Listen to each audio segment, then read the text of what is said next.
Boa noite, queridos, graça e paz. Amém? Estamos chegando no final dessa jornada, da série de mensagens uns aos outros. Hoje nós vamos falar o 25º uns aos outros. Não parece, mas nós falamos tanto, né? Inclusive vamos estar nos próximos encontros, vamos estar falando de uma maneira mais abrangente, assim, os 4 grupos qual que nós falamos antes de estar terminando. Mas hoje o Senhor nos aprove avançando nesse tempo para a gente falar um pouco sobre a oração, sobre orar uns aos outros. E o tema oração é um tema extremamente importante para a igreja. E eu quero entrar de uma forma tranquila e rápida sobre a oração em si, mas eu quero focar na segunda parte sobre a oração uns aos outros, que na verdade é o principal objetivo nosso com a série, entender que existem mandamentos, como nós temos falado, os mandamentos, qual que nós chamamos mandamentos recíprocos, mandamentos, ordenanças do Senhor de mutualidade, aquilo que nós devemos fazer uns pelos outros. Então, eu queria pedir para que você abrisse sua Bíblia no Evangelho de Mateus, capítulo 6. Vamos ler do 1 até o verso 15. Louvado seja o nome do Senhor. Mateus 6 está no Sermão do Monte. Nós já falamos sobre isso, já ministramos uma série sobre o Sermão do Monte. E agora vai falar sobre as práticas das obras de justiça. Então, Mateus, narrando Jesus, ele fala assim: evitem praticar as suas obras de justiça diante dos outros, para serem vistos por eles. Porque sendo assim, vocês já não terão nenhuma recompensa junto ao Pai de vocês, que estás nos céus. Quando, pois, você der esmola, não fique tocando trombeta nas sinagogas, nas ruas, como fazem os hipócritas, para serem elogiados pelos outros. Em verdade lhe digo que eles já receberam a sua recompensa. Mas ao dar a esmola, a sua mão esquerda ignore o que a mão direita está fazendo, para que a sua esmola fique em secreto, e o seu Pai, que vê em secreto, lhe dará a recompensa. Verso 5, ele começa a falar sobre a oração. E quando orarem, não sejam como os hipócritas, que gostam de orar em pé nas sinagogas e nos cantos das praças, para serem vistos pelos outros. Em verdade lhe digo que eles já receberam a sua recompensa.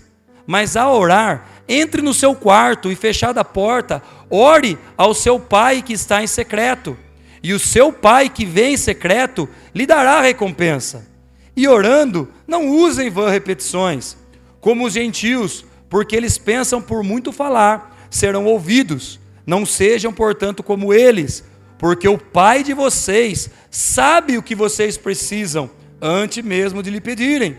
Portanto, orem assim: Pai nosso que estás no céu, santificado seja o teu nome, venha o teu reino, seja feita a tua vontade, assim na terra como no céu. O pão nosso de cada dia nos dá hoje.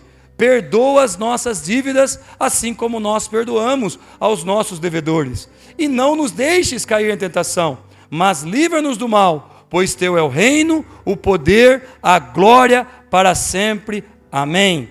E aí ele finaliza essa parte dizendo: porque se perdoarem aos outros as ofensas deles, também o Pai de vocês que está nos céus perdoará vocês. Se, porém, não perdoares aos outros as ofensas deles, também o Pai de vocês não perdoará as ofensas de vocês. Amém, meus irmãos? Que maravilhoso a gente aprender a oração com o próprio Jesus. E essa oração é a oração modelo, é a base para a gente compreender a oração.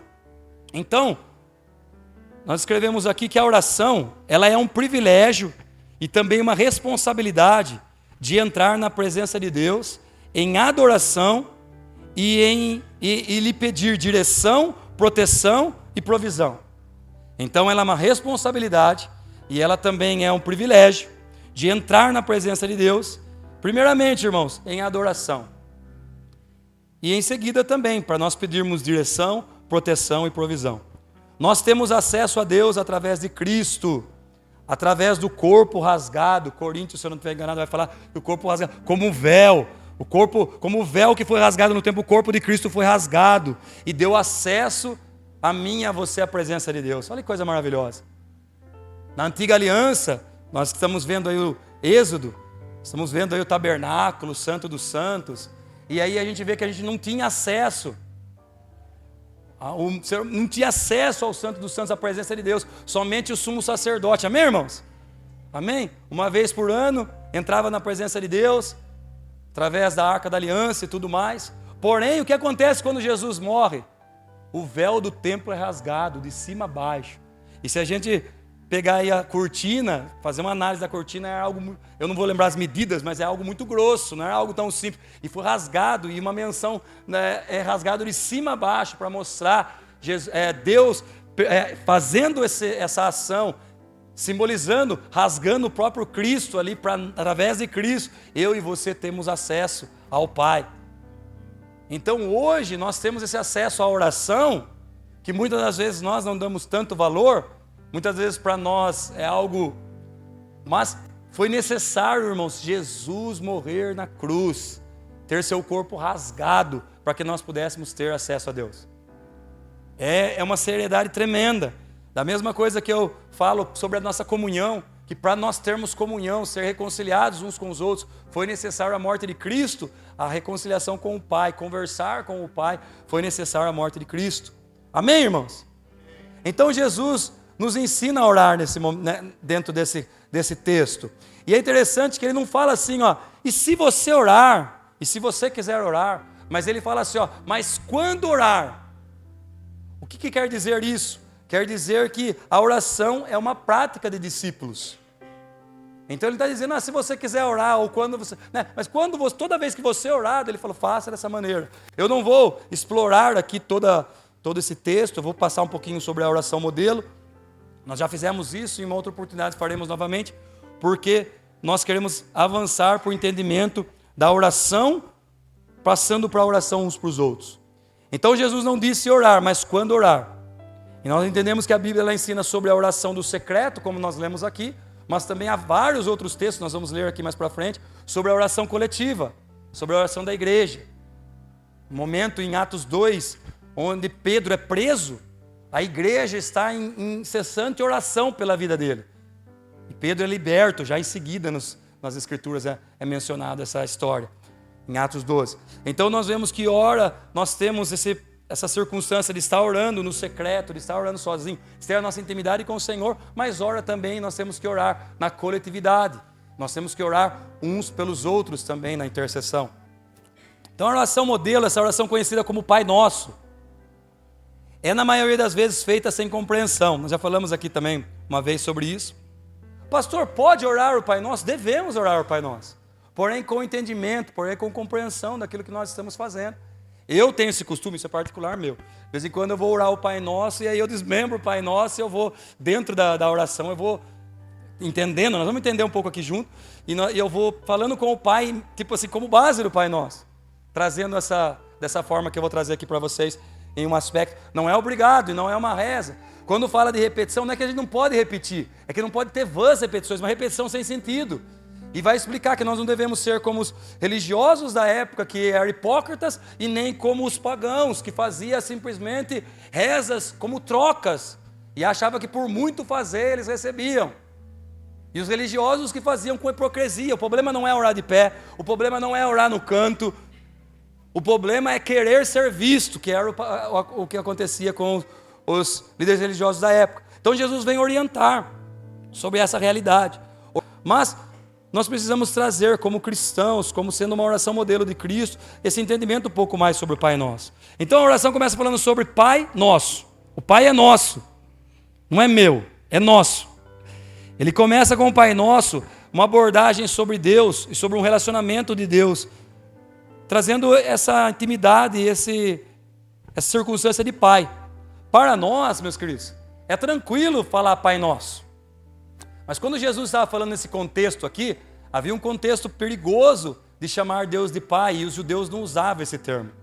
Tanto é que você vai ver em João, quando vai falar que queriam matar Jesus, fala que queriam matar Jesus porque ele violava o sábado e porque ele chamava Deus de Pai. Então não era comumente chamar Deus de Pai. Então para nós é muito simples mas biblicamente falando, e Jesus está falando aqui, ele está trazendo uma realidade que é totalmente não compatível ali com os judeus, com a religião, com as circunstâncias da época. Mas ele fala assim, não, Deus ele é Senhor, Deus ele é todo-poderoso, mas ele também é Pai, irmão. E esse termo Pai aqui, não é um pai simples que também nós estamos acostumados, é o termo judaico Abba, que é o termo pai, papaizinho, o termo de uma criança dependente chamando o seu pai. Olha que coisa maravilhosa, irmãos. Então Deus ele é o nosso Senhor, é o Deus de Abraão, o Deus de Isaac, o Deus de Jacó, é o Deus da antiga e da nova aliança, mas ele também é o nosso Pai, irmãos. Através de Jesus Cristo morrendo na cruz, o unigênito se tornou primogênito de uma família de muitos irmãos. Então, trazendo o entendimento também do Pai Nosso, do Abba, nós precisamos entender que nós somos irmãos. Tá vendo? Não foge uns aos outros. Que nós somos irmãos. E como nós temos falado, não existe ex-irmão. Amém? Existe ex-irmão?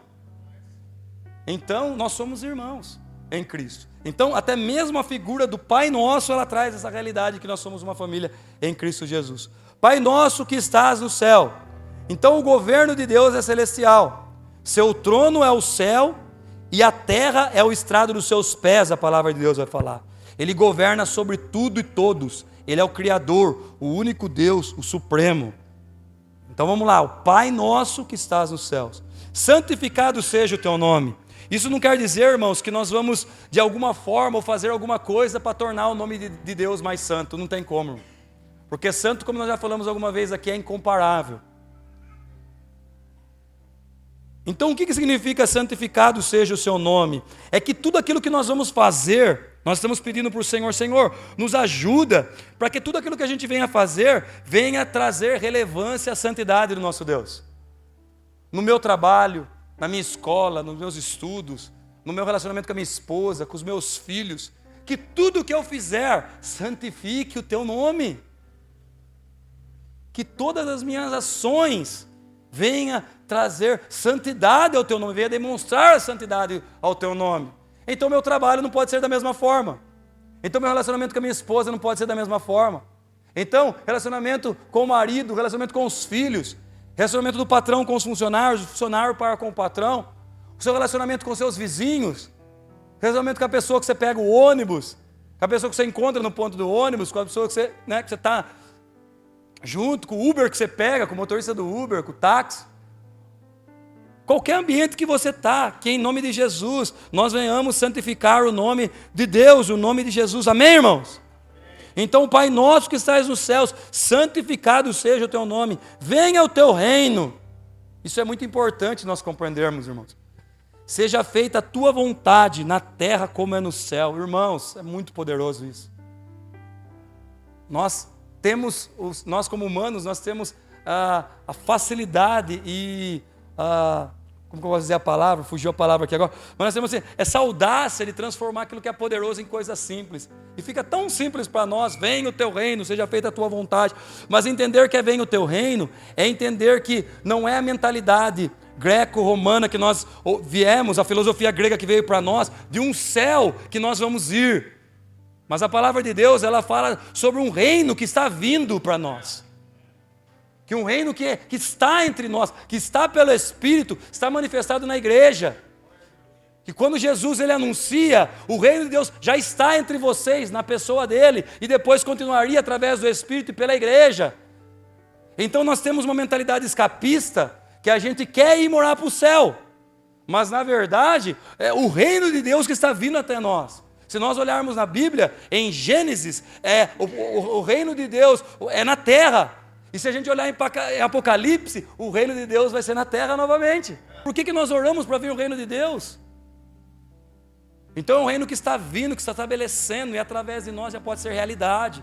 Lembra quando a palavra de Deus vai falar, o apóstolo Paulo vai dizer que nós somos a embaixada do reino celestial?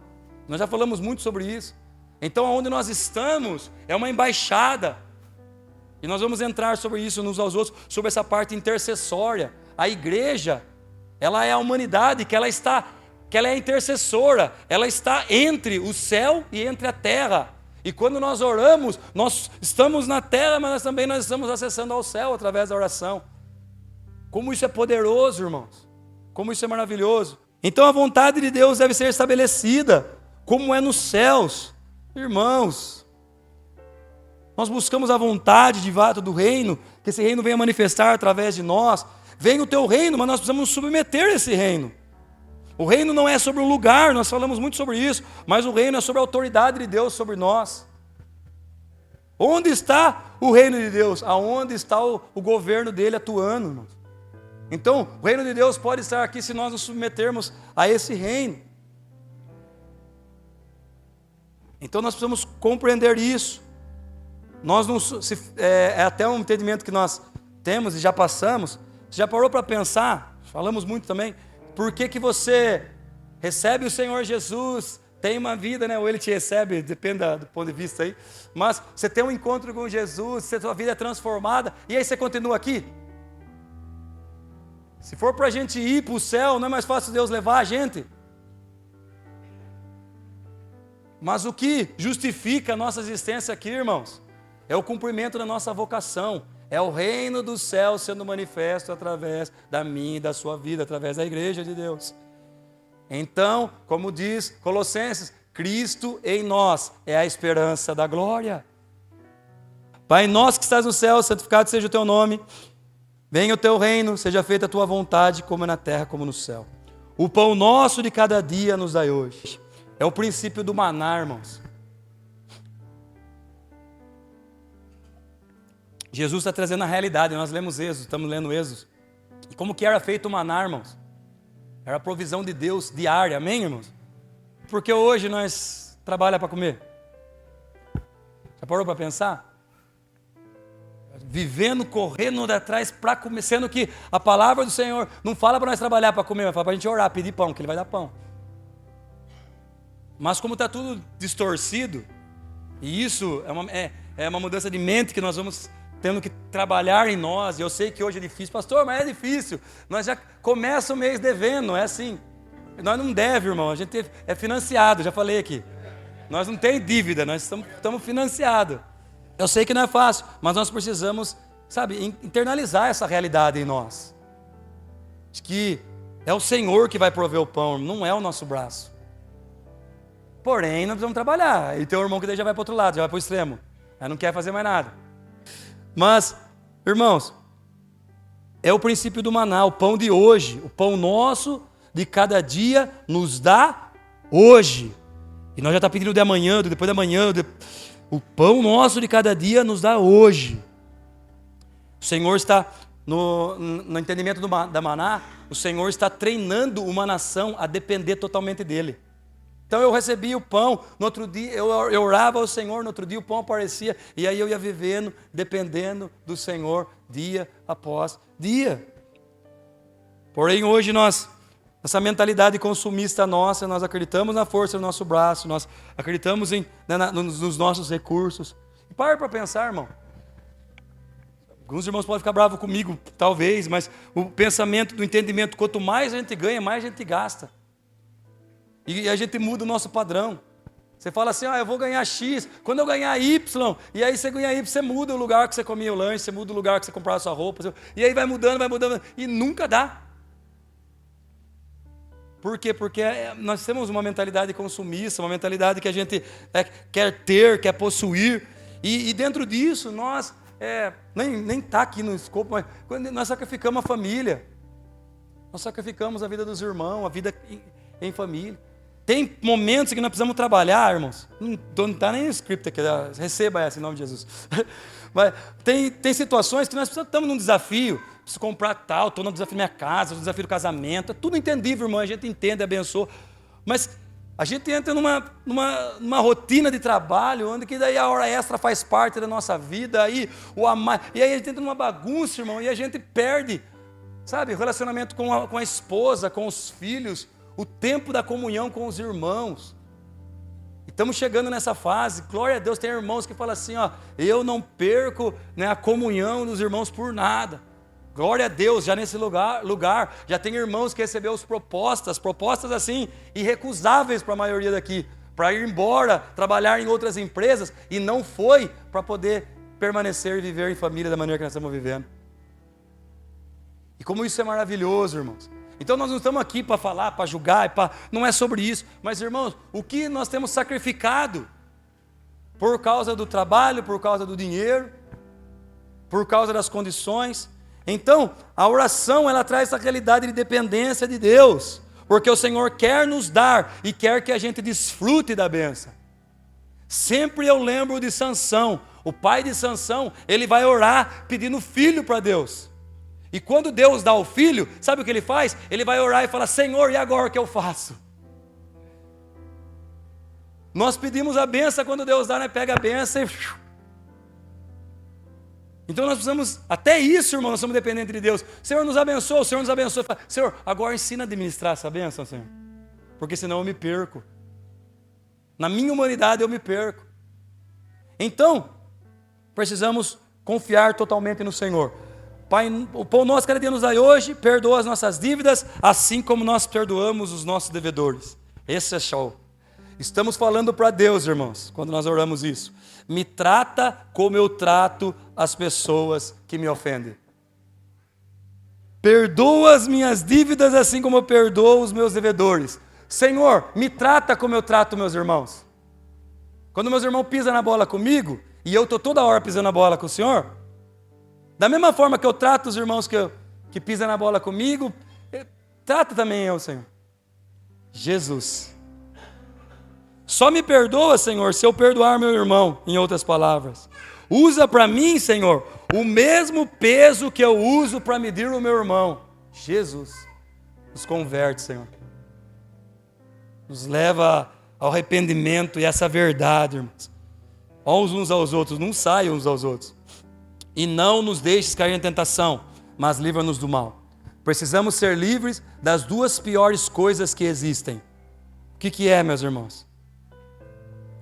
Não nos deixes cair em tentação. Precisamos ser livres das duas piores coisas que existem. Primeiro, Satanás. Segundo, eu mesmo.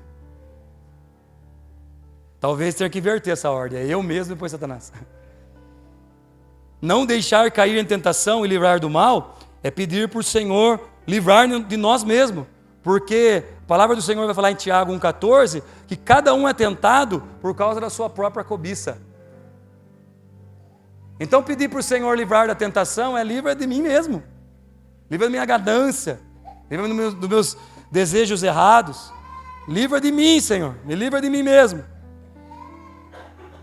Eu estou tentando me matar todo dia. Com as minhas ganâncias, com o meu orgulho. Livra-me de mim mesmo, Senhor. Me livra também das ofertas de Satanás. Porque a única coisa que o diabo pode fazer na nossa vida é oferecer, irmão.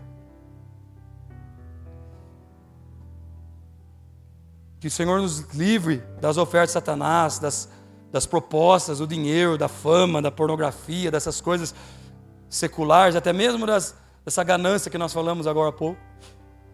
Mas que nós não venhamos confiar em nós mesmos, mas que nós venhamos confiar no Senhor. E para isso, não deixe a gente cair em tentação. Pois teu é o reino, o poder e a glória para todo sempre. Tudo é sobre Ele, é por Ele e para Ele. Aleluia. Então, se nós compreendermos a oração do Pai Nosso, nós vamos mudar muita coisa na nossa vida. Nós vamos orar de uma forma diferente. Eu coloquei aqui, a oração ela está mais relacionada sobre nós nos colocarmos em nosso devido lugar do que Deus saber aquilo que nós precisamos.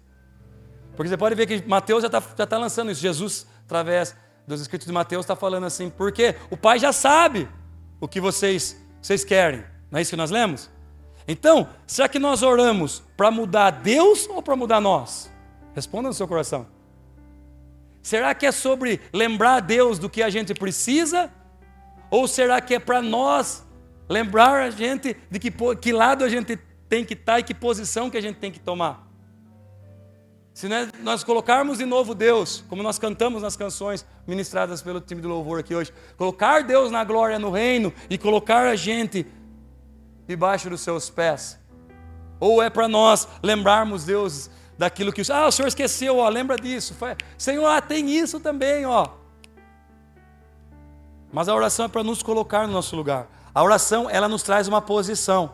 Então, diante de uma petição, existe uma posição nossa. Então, Pai nosso que estás nos céus, uma posição de filho. Santificado seja o teu nome, uma posição de adorador. Venha o teu reino, uma posição de súdito. Faça a tua vontade na terra como nos céus, uma posição de servo. O pão nosso de cada dia nos dai hoje, uma posição de dependentes. E não nos deixes cair em tentação, mas livra-nos do mal, que nós somos fracos espiritualmente. Precisamos do Senhor para tudo. Então no Pai Nosso, nos coloca numa posição de filho, adorador, súdito, servo, dependente, pecador, fraco espiritualmente, totalmente dependente do Senhor. E dentro disso, nós compreendemos bem básico sobre a oração. Nós vamos para a segunda parte, que é a parte do tema da nossa série, que é sobre a oração uns aos outros. O cristão não pode limitar-se a orar sobre somente os seus próprios interesses. O fato é que a Bíblia vai nos falar que nós formamos um sacerdócio real. Pedro vai dizer isso. Nós formamos um sacerdócio real. E tendo o dever, diante disso, de orar uns pelos outros e por todos os homens. 1 Timóteo 2, 1 e 2 vai falar sobre isso. Antes de tudo, peço que se façam súplicas, orações, intercessões e ações de graças em favor. Verso 2, orem em favor dos reis, das autoridades, irmãos, de todos os que exercem autoridade. Nós somos, como nós temos falado, Cristo em nós é a esperança da glória, mas nós oramos para as autoridades, para que vivamos vida mansa e tranquila, com toda piedade e respeito. Amém, Jesus? Então que nós temos que orar por todos. Uma passagem importante, Isaías 56, 7, a palavra do Senhor vai dizer: pois a minha casa será chamada casa de oração por todos os povos. Isaías 56, 7. Pois a minha casa será chamada casa de oração por todos os povos. E é o mesmo texto que quando Jesus ele entra no templo e ele vê a bagunça que está o templo, ele taca chicotada nos caras, ele derruba a mesa dos cambistas e ele fala assim, ó, porque está escrito, a minha casa será chamada casa de oração de todos os povos. Só um parênteses aqui, a gente não consegue parar, não tem... Mas sabe, é interessante que a gente para nessa situação, minha casa será chamada casa de oração. E a gente para ali. Então a gente faz todo esse debate. Mas tem uma continuação ali, casa de oração para todos os povos. Sabe o que estava acontecendo no meio da religião ali? Existia no templo, a galera que está estudando o Êxodo agora aí vai ver. Aí tem o santo dos santos, aí tem o átrio dos judeus, amém? Dorfo, Dani, me ajuda aí. E depois tem o átrio dos gentios. Tinha o átrio daqueles que não eram judeus, que ficavam para o lado de fora. E essa bagunça desse comércio estava acontecendo no átrio dos gentios, um lugar onde que era para os gentios adorar a Deus. Então a religião estava tão assim, que Deus falou, não, beleza, está certo lá, está certo aqui. Agora aqui não tem problema, vamos fazer os câmbios aqui, vamos vender as coisas. E o que estava acontecendo? Estava impedindo os estrangeiros, os gentios na verdade os estrangeiros, né? Aquelas pessoas que estavam sendo convertidas ao judaísmo, de estar orando, de estar buscando Deus. E quando Jesus ele vem, ele regaça tudo o negócio lá, e ele fala assim, ó, e a minha casa será chamada casa de oração para todos os povos. E vocês estão transformando. Então, para todos os povos, casa de oração. Não somente para vocês. Então, nós devemos orar uns pelos outros com o mesmo fervor com que oramos por nós mesmos. Que difícil. Pois somos membros uns dos outros. Romanos 12, 5. A oração recíproca, que nós estamos falando, é fundamental para o bem-estar da igreja. E aí entra o tema intercessores. O que é intercessor? É estar entre. Já participei de comunidade e nós temos pessoas que têm essa incumbência de interceder, de orar e tal, e a gente respeita muito isso, amém? Vamos, misericórdia. Mas de levantar, por exemplo, o ministério de intercessão. Mas na verdade esse ministério é da igreja. Todos nós somos a intercessão. Entre a seção, nós estamos entre os céus e nós estamos entre a terra. A igreja é chamada para orar e para viver essa intercessão. Nós precisamos compreender isso.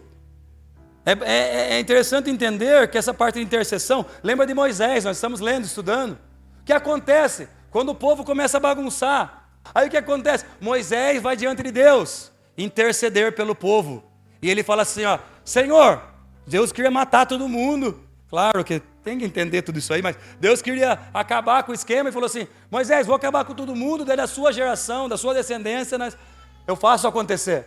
Aí Moisés fala assim, ó, longe de mim, risca o meu nome do livro da vida, se você for acabar com o restante. Ó a intercessão, se colocar diante do Deus Poderoso. Senhor, se for para destruir, risca eu do livro da vida, tira eu fora desse negócio. Nós lemos no acampamento, vamos ler aqui depois, numa outra oportunidade também, sobre a história de Filemon. Quando Paulo encontra com Onésimo na prisão, e aí Paulo escreve a carta a Filemon, e aí Paulo se coloca entre Onésimo, o prisioneiro fujão, o que roubou o seu patrão e fugiu e depois se converteu, entre o seu patrão, o seu dono. E ele fala assim, ó, coloca tudo na minha conta. Apesar, eu não preciso lembrar você que você deve sua vida para mim, né? O Paulo fala. Mas, para não ficar na conversa, põe tudo na minha conta quando nós encontrar eu pago. Ele deve para você, ele é inútil, mas agora ele é útil. Porque, e recebe ele não como um escravo como ele é, mas como um irmão amado no Senhor. Se coloca diante do cara. Jesus, quando se coloca diante da igreja, de Saulo perseguindo a igreja, e aí Jesus coloca diante de Saulo aquela luz e cai por terra, e o que Jesus disse para Saulo? Saulo, Saulo, por que persegue a igreja? Por que persegue a igreja? Porque me persegue. A intercessão. Por que você está me perseguindo? Mas, peraí, não estou perseguindo você, Jesus até morreu já. Porque me persegue. Quando Jesus ele vai orar, a oração sacerdotal, em João 17, aquela oração poderosa, ele ora por ele ora pelos seus, ele ora por nós. João, aqueles que irão crer através da mensagem do Evangelho. Jesus ia morrer, irmãos. Jesus estava na agonia da sua morte. Sabe o que ele faz? Ora por nós, irmãos. Aí vou lembrando aqui de Estevão. Né? O próprio Jesus na cruz, Pai, perdoa, não sabe o que ele está no leito de morte, sabe? Querendo, Jesus amado, que o Espírito Santo nos leve à verdadeira conversão, à verdadeira intercessão. Tiago 5 vai falar sobre o mandamento uns aos outros. Põe para mim, por favor, Xandinho. Tiago 5, verso 16. E deixa no gatilho aqui, a gente vai ler um pouquinho outros versículos também nesse. Olha o mandamento. Portanto, confesse os seus pecados, já falamos aqui também, uns aos outros, e orem uns pelos outros, para serem curados. Ordenança. Confessem. A oração do justo é poderosa e eficaz. O contexto do mandamento, dessa história aqui, que nós estamos lendo, Tiago está finalizando a sua epístola, e ele discorre sobre várias exortações nesse último capítulo. E ele fala a importância da igreja de Cristo. E ele entra assuntos como sobre a ganância, ele vai falar sobre a ganância do rico, ele vai falar sobre termos paciência, perseverança, ele vai falar sobre o juramento. E a partir do 13, verso 13, o foco dele está na oração a enfermos e a confissão de pecados. Então vamos ler junto. Tiago 5. Vamos ler a partir do versículo 13. Então, recapitulando aqui, se você puxar um pouquinho para cima, ou for olhar a Bíblia aí, vai ver que ele está falando sobre ganância, sobre exortação à paciência, sobre juramento, a palavra do homem, sobre várias coisas, só que no 13 ele começa a focar um pouco sobre a oração e tudo mais. Então ele fala assim, ó, algum de vocês está sofrendo? Faça oração. Alguém está alegre? Cante louvores. Alguém de vocês está doente? Chame os presbíteros da igreja, e esses façam oração sobre eles, ungindo com óleo, em nome do Senhor. E a oração da fé salvará o enfermo, e o Senhor levantará. Se houver cometido pecados, estes lhes serão perdoados. Portanto, confesse os seus pecados uns pelos outros, e orem uns pelos outros, para que vocês sejam curados. Muito pode por sua eficácia a súplica do justo. Elias era homem semelhante a nós, sujeito ao mesmo sentimento, e orou com fervor para que não chovesse sobre a terra, e por 3 anos e 6 meses não choveu. Depois orou de novo, e então o céu deu chuva, e a terra produziu os seus frutos. A oração com a unção com óleo. Então, a unção com óleo, vou falar um pouquinho sobre esse costume, sobre essa circunstância. A unção com óleo é algo muito antigo, e ela foi instituída no Antigo Testamento, entre o povo de Israel, em algumas circunstâncias especiais. Qual circunstância especial? Para consagrar, a consagração de pessoas. Então a gente vai ver lá a consagração de reis e juízes. Um exemplo prático é quando o profeta Samuel vai ungir o rei Davi. Quem lembra dessa história? E ele pega chifre de carneiro, se eu não me engano, e unge ele com óleo e tudo mais. Então eram 2 coisas especiais. Primeiro, para a consagração de pessoas. E segundo, para ser aspergidos em móveis e utensílios no templo, como sinal da consagração de objetos para uso sagrado. Então a galera está olhando aí as coisas do templo, e aí era necessário, em alguns aspectos, ser com sangue, em alguns aspectos ser com óleo, então havia essa unção. Amém, irmãos? Mas qual que era a ideia? Dentro de um entendimento. A ideia era simbolizar a ação do Espírito Santo, porque o óleo tinha essa incumbência de trazer essa realidade. A ideia era simbolizar a ação do Espírito Santo. Ungir com óleo pessoas ou objeto era separar para o serviço de Deus. Amém? Aqui está facinho. Então, o que acontecia? Fazia dessa forma e era separar exclusivamente para as coisas de Deus. Irmãos, assim, não é que tem erro, mas eu gosto de trabalhar para a gente corrigindo a maneira de nós falar, a maneira de nós pensarmos. E às vezes nós falamos muito de consagrar algumas coisas. Irmãos, se a gente consagra, tem que deixar para Deus. E aí tem os irmãos que vai consagrar os alimentos. Não é que vai consagrar os alimentos, tem que deixar para Deus. Né? Porque o consagrar é separar para. Então a gente ora, a gente agradece. Pastor, mas está errado? Não é que é só para a gente cada vez mais ir levando o entendimento daquilo que, com a palavra, com aquilo que está falando. Amém, irmãos? A ideia, então, era simbolizar o Espírito Santo. No Novo Testamento, a imposição de mãos, entendam isso, a imposição de mão, ela substitui o óleo quanto à consagração de pessoas e ao serviço de Deus. Mas ela possui 2 menções sobre o óleo. Então não possui unção sobre o objeto, mas duas vezes menciona sobre essa circunstância da unção com óleo. Primeiro, no envio dos 12, Mateus 6, vai falar que os discípulos eles iam e eles pregavam o evangelho, eles oravam, curavam os enfermos e ungiam os enfermos. E o segundo texto que é esse que nós lemos em Tiago. Então se a gente analisar o texto, fala sobre, está doente? Vamos ler o texto aqui de novo aqui. Espera aí. É do verso. Alguém está sofrendo? Faça oração. Alguém está alegre? Cante louvores. 14. Alguém de vocês está doente? Chame os presbíteros da igreja e este faça uma oração sobre ele, ungindo com óleo em nome do Senhor. Pastor, como nós podemos entender isso? Minha posição. Amém? Deixando bem claro. Minha posição. Pastor Cris. Analisando o texto. Se alguém está doente, nesse original o doente, se alguém está fraco, se alguém está impossibilitado. Então o que acontece? Chamem os presbíteros. Não é nem no singular. Chame os presbíteros. Quem que é os presbíteros? Chame a liderança, aquele que governa a igreja, para ir aonde você está. Porque você está doente, você está fraco. Então, chamem os presbíteros. Então, primeiro, é uma iniciativa do doente de chamar. Amém, irmãos? Mas o pastor não veio orar, mas chamou. Então, chame os presbíteros, como eu falei, no plural, não fala no singular. Faça uma oração sobre ele, ungindo com óleo em nome do Senhor. A oração aqui é feita então na igreja ou na casa do irmão? Entenda comigo.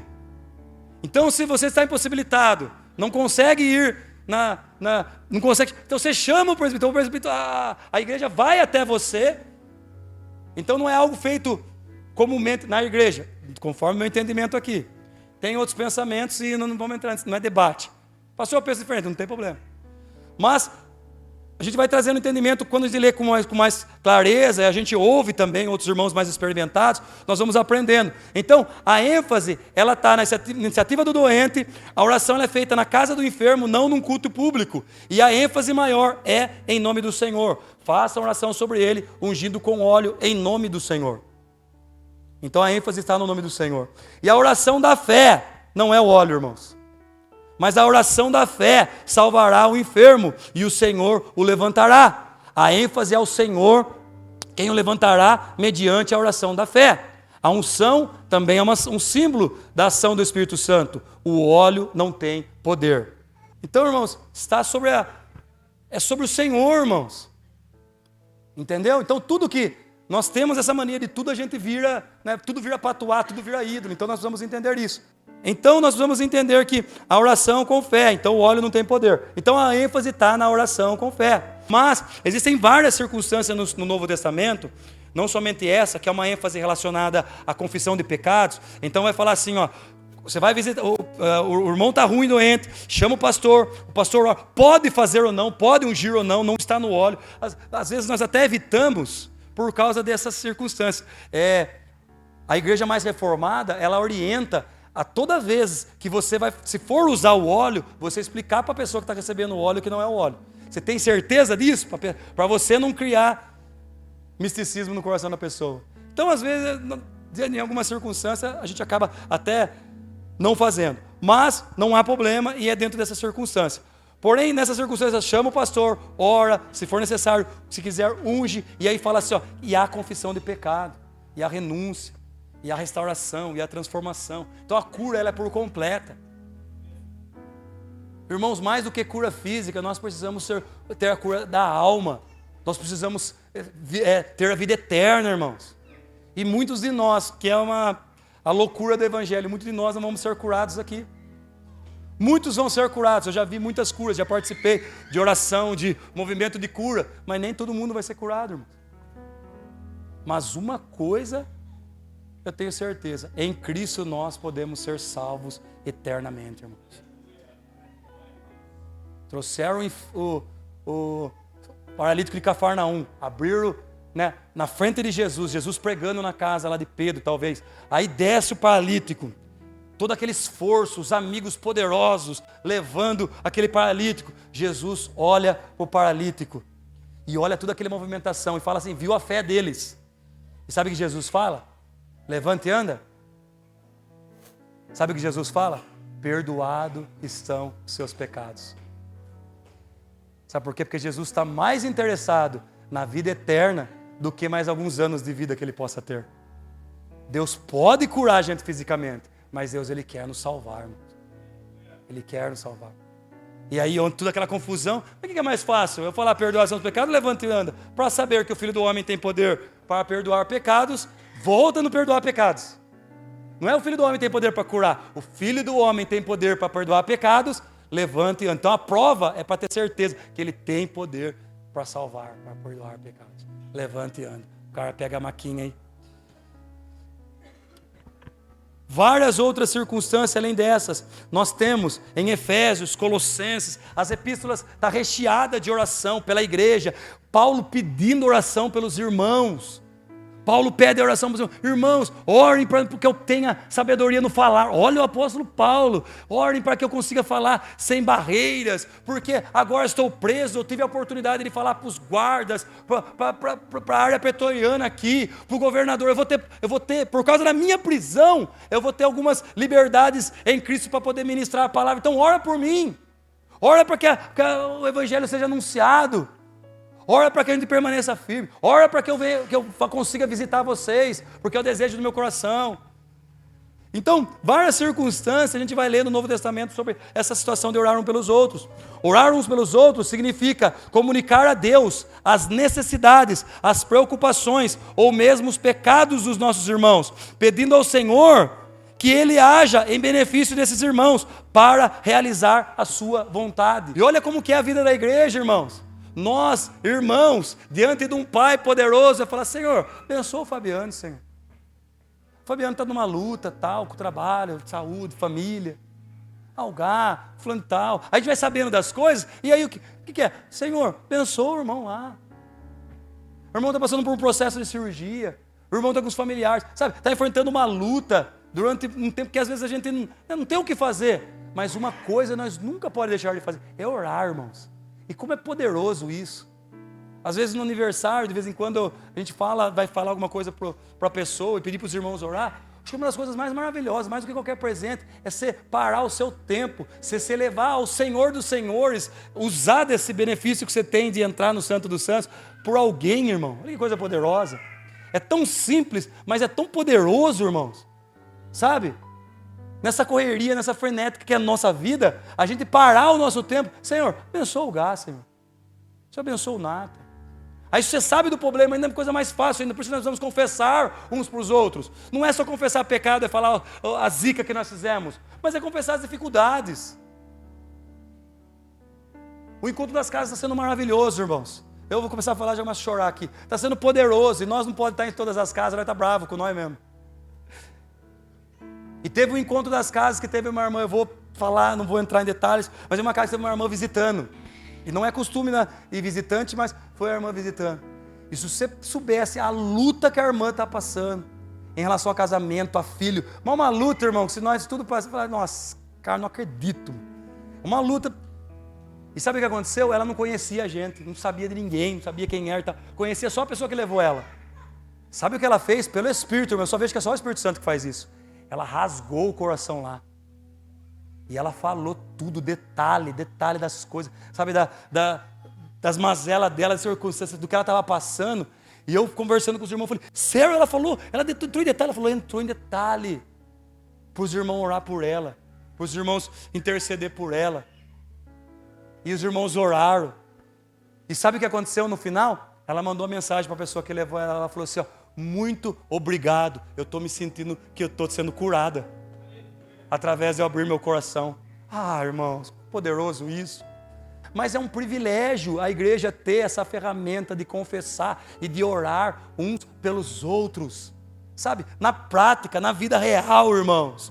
Não sei qual dos teólogos que ele fala que se nós soubéssemos o poder da nossa oração, nós passaríamos a andar de joelhos.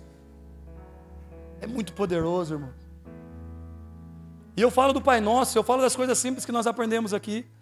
Então, orar uns pelos outros. 1 Timóteo 2:1, antes de tudo, peça e façam súplicas, orações, intercessões, ações de graça em favor de todas as pessoas.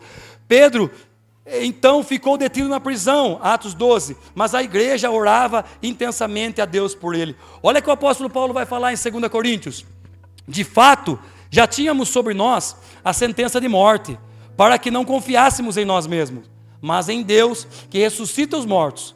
Ele nos livrou de tão grande e mortal perigo e continuará nos livrando. Nele temos colocado nossa esperança de que continuará nos livrando à medida que vocês ajudam com as suas orações.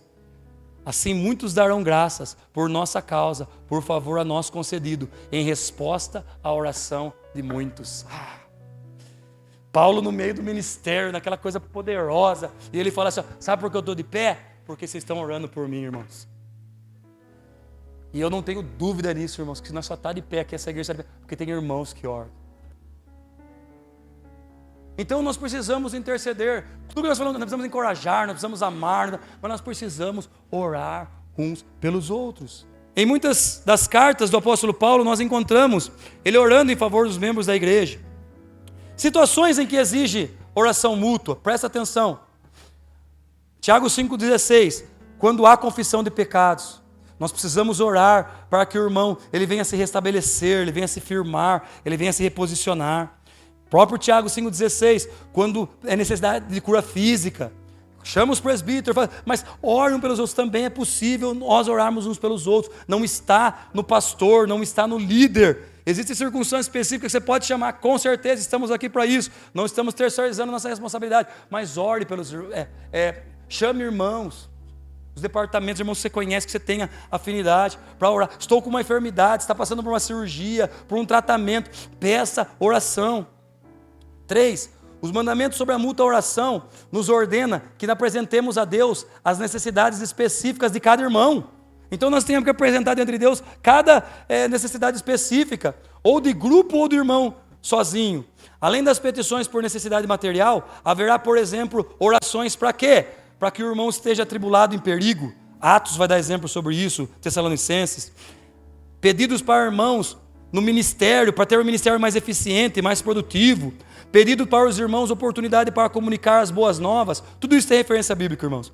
Eu não vou ler por causa, ler por causa do tempo as referências. No sentido de que os irmãos progridam e se firmem na vida cristã.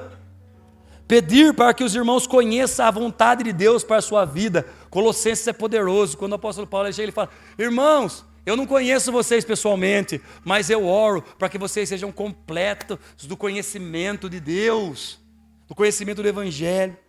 Quando nós oramos uns pelos outros, quando precisa que os irmãos cresçam, quando há um alívio do fardo pesado, como nós falamos. Às vezes os irmãos estão enfrentando um fardo pesado, nós oramos para que alivie o fardo. E como isso aplica a nós? O mandamento de orar traz algumas considerações. Como nós vamos aplicar? Precisamos criar situações em que os cristãos se sintam à vontade para tornar conhecidas as suas necessidades e pedir que outros orem por eles. Então qual é o nosso papel? Irmãos, esquece o foco agora de você pedir oração. Eu quero que a gente se coloque numa situação de intercessão em nome de Jesus. Que nós venhamos aprender nessa noite esse papel de intercessor que a igreja tem. Ora vamos estar sendo intercedendo por nós, e horas vamos estar intercedendo por outras pessoas. Mas nesse momento, mas ninguém pede para mim, mas ninguém me procura. Cria situações, irmãos. Seja amigo das pessoas, e conforme nós vamos se tornando amigos, lá no começo da série, primeira coisa, precisamos aprender a ser irmãos. E aí quando a gente é irmão, a gente consegue abrir o coração. Tem irmãos que não conseguem, mas na maioria das vezes nós temos um pouco mais de liberdade. Então primeiro nós nos tornamos irmãos, depois se coloca à disposição para poder ajudar os irmãos. Ficou sabendo de alguma coisa? Com sabedoria, irmão, com graça, chega perto. Você não vai chegar falando, senão o irmão, a pessoa já vai ficar assustado. Mas, sabe, tenta de alguma forma fazer com que a pessoa conte para que vocês orem juntos. Temos a obrigação de orar uns pelos outros, de modo geral, mesmo que nenhum irmão tenha mencionado um pedido específico de oração. Mesmo se ninguém pediu, nós temos essa obrigação de orar uns pelos outros. Devemos deixar o irmão saber que estamos orando por eles. Por quê? Porque isso aí anima o irmão, faz ele confiar mais completamente em Deus para a solução dos seus problemas. Sempre que possível, devemos incluir nas orações pedidos específicos dos irmãos. 5. A oração deve ser feita com plena confiança de que Deus gosta de premiar a obediência à sua ordem de orar. Ele estabeleceu o plano de suprir as necessidades do seu povo em resposta à oração. Assim sendo, Ele gosta de ouvir e de responder à oração. Hebreus 11:6. Deus recompensa, é galardoador daqueles que o buscam. Deus, Ele é recompensador, Ele é aquele que recompensa. É momento de nós orarmos uns pelos outros, irmãos. Mas muitas das vezes nós não oramos porque nós não conhecemos ou porque ainda nós nos tornamos irmãos. Mas todo momento vai ter pessoas que estão passando uma luta, uma dificuldade, enfrentando uma circunstância. Você que está ouvindo, você que está participando do encontro das casas, você que está participando dos departamentos e sabe ver um irmão lá, sabe, com humildade, com amor. Chega dentro do irmão, posso orar por você?